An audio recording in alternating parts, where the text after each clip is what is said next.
warahmatullahi wabarakatuh. Alhamdulillahirrabbilalamin. Allahumma sholli ala sayyidina Muhammad wa ala ali sayyidina Muhammad. Perkenalkan, nama saya Melinda Hartini, NIM akhir 0110. Saya dari Prodi Tadris Matematika. Yang saya takdimi dan yang saya hormati pengasuh Pondok Pesantren Zainul Hasan Genggong, Kiai Haji Muhammad Hasan Mutawakil Allah SHMM.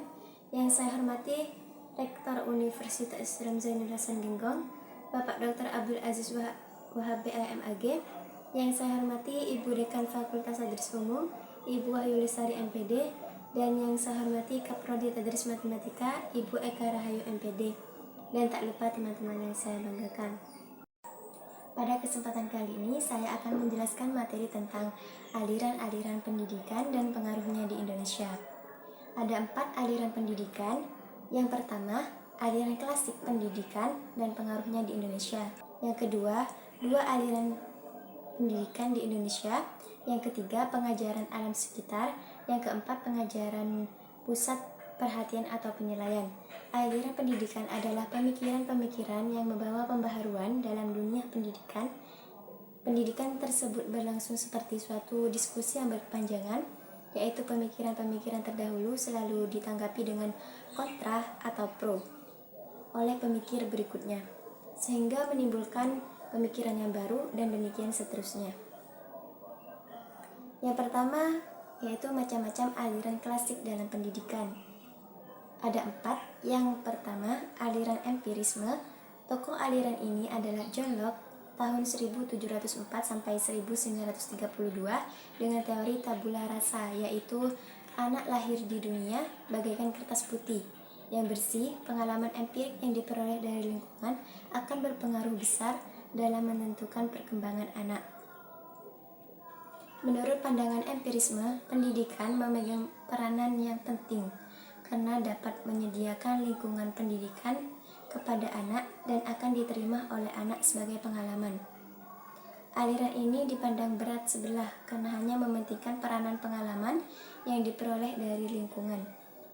Sedangkan kemampuan dasar yang dibawa sejak lahir dianggap tidak menentukan faktanya dalam kehidupan sehari-hari. Terdapat anak-anak yang berhasil karena bakatnya, meskipun lingkungan sekitar tidak mendukung keberhasilan ini, disebabkan adanya kemampuan yang berasal dari dalam diri anak yang berupa kecerdasan, motivasi, atau potensi-potensi lainnya. Meskipun demikian, penganut aliran ini masih pada berpendapat yang memandang manusia sebagai makhluk yang pasif dan dapat dimanipulasi. Yang kedua, aliran nativisme. Schopenhauer, filsuf Jerman 1788 sampai 1800, sebagai tokoh aliran ini berpendapat bahwa bayi itu lahir dengan keadaan suci, dengan pembawaan baik atau buruk. Oleh karenanya, hasil akhir dari sebuah proses pendidikan ditentukan oleh pembawaan yang sudah dibawa sejak lahir. Menurut pandangan ini, keberhasilan pendidikan ditentukan oleh anak itu sendiri. Pendidikan tidak sesuai dengan bakat dan pembawaan anak didik tidak akan berguna untuk perkembangan anak itu sendiri. Bagi aliran ini, lingkungan tidak akan memberikan arti, sebab lingkungan tidak akan berdaya dalam mempengaruhi perkembangan anak. Yang ketiga, aliran naturalisme. Francis J.J. Rousseau 1712 sampai 1778 berpendapat bahwa semua anak yang baru dilahirkan mempunyai pembawaan baik. Pembawaan baik anak akan menjadi rusak karena dipengaruhi oleh lingkungan. Aliran ini berpendapat bahwa pendidikan yang diberikan orang dewasa justru dapat merusak pembawaan anak yang baik. Jadi, dengan kata lain, pendidikan tidak diperlukan dilaksanakan. Adanya adalah menyerahkan anak didik kepada alam agar pembawaan itu tidak menjadi rusak oleh tangan manusia melalui proses kegiatan pendidikan itu. Seperti yang kita ketahui, gagasan naturalisme yang menolak campur tangan pendidikan sampai saat ini tidak terbukti. Justru terbukti sebaliknya, pendidikan makin lama makin diperlukan. Yang keempat yaitu aliran konvergensi.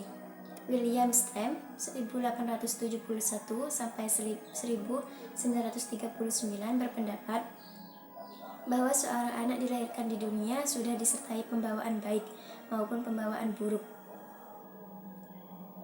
Penganut aliran ini berpendapat bahwa dalam proses perkembangan anak, baik faktor pembawaan maupun faktor lingkungan sama-sama mempunyai peranan yang sangat penting.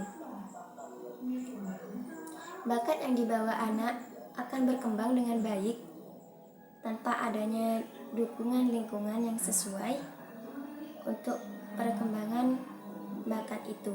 Sebaliknya, lingkungan yang baik tidak dapat menghasilkan perkembangan anak yang optimal kalau memang pada diri anak tersebut tidak terdapat bakat. Yang kedua, dua aliran pokok pendidikan di Indonesia. Yang pertama, perguruan kebangsaan Taman Siswa, dan yang kedua, ruang pendidikan INS dan Kayu Tanam. Perguruan Taman Siswa didirikan oleh Ki Hajar Dewantara pada tanggal 3 Juli 1932 di Yogyakarta. Selanjutnya mulai didirikan Taman Indria atau Taman Kanak-kanak dan kursus guru. Selanjutnya Taman Muda atau Taman SD, disusul dengan Taman Dewasa, menangkap Taman Guru atau Mulo Quick School. Sekarang ini telah dikembangkan sehingga meliputi Taman Madya, Prasajana, dan Sarjana Wiyata. Ada 7 asas perguruan tinggi taman siswa. Yang pertama, setiap orang mempunyai hak mengatur dirinya sendiri. Yang kedua, pengajaran harus memberikan pengetahuan yang berfaedah. Yang ketiga, pengajaran harus bersandar pada kebudayaan dan kebangsaan sendiri. Yang keempat, pengajaran harus tersebar luas sampai dapat menjangkau kepada seluruh rakyat.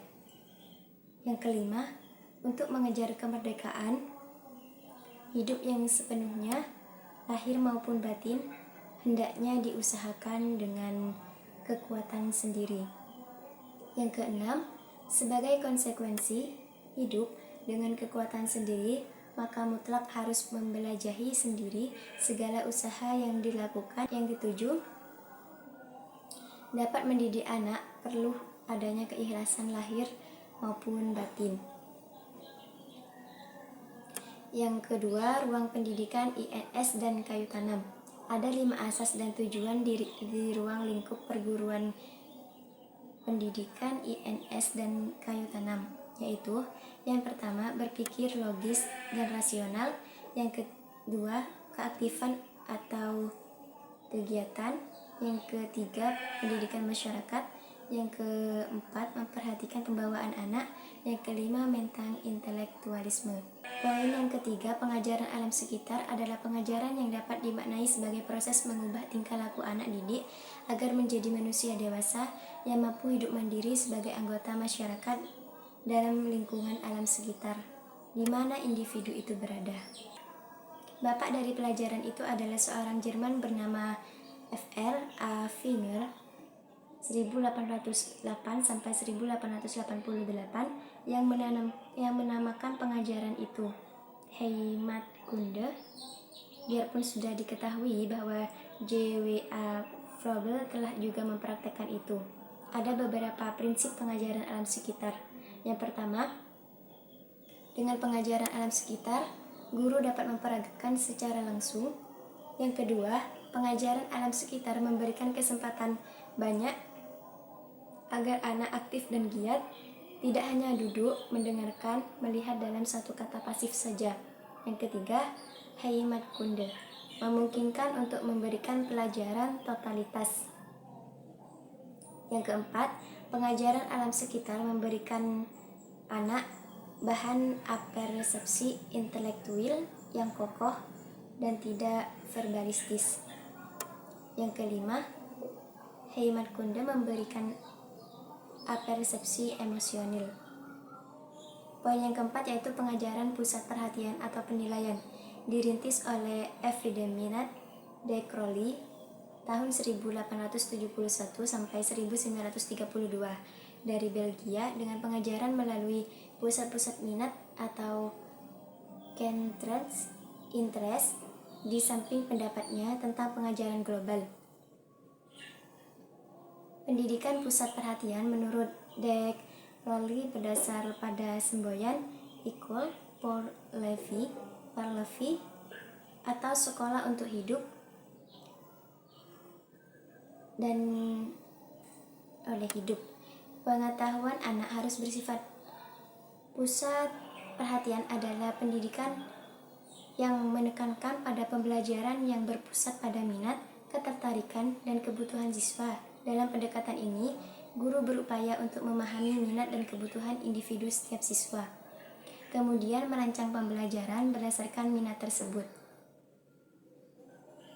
Mungkin sekian materi dari saya. Apabila ada kesalahan, saya mohon maaf yang sebesar-besarnya.